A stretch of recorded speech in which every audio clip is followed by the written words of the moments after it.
কি রান্না হচ্ছে? আরে তো ছবি ক্লিয়ার। কি কি রান্না করতেছেন ভাইয়া এখন? গুড। ভাত রান্না হচ্ছে। ভাতে এত পানি কেন এখানে? চাউল কোথায় আপনার? ভাত দেখা যাচ্ছে না। চাউল দেখান তো চাউলটাকে।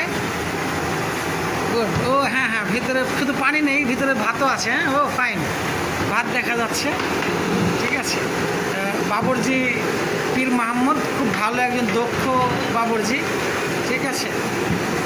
আসলে অনেক গরম আপনাদের এখানে রান্নাতে, প্রচুর গরম।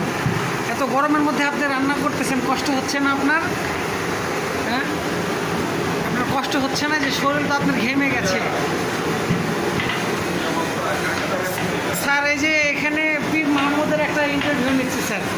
ভাত রান্না, যে ভাত, এটা ভাত না? এই যে ও ভাত দেখতেছেন না? গুড। আপনার প্রতিদিন কত কেজি চাউলের ভাত রান্না করতে হয় একটু বলবেন?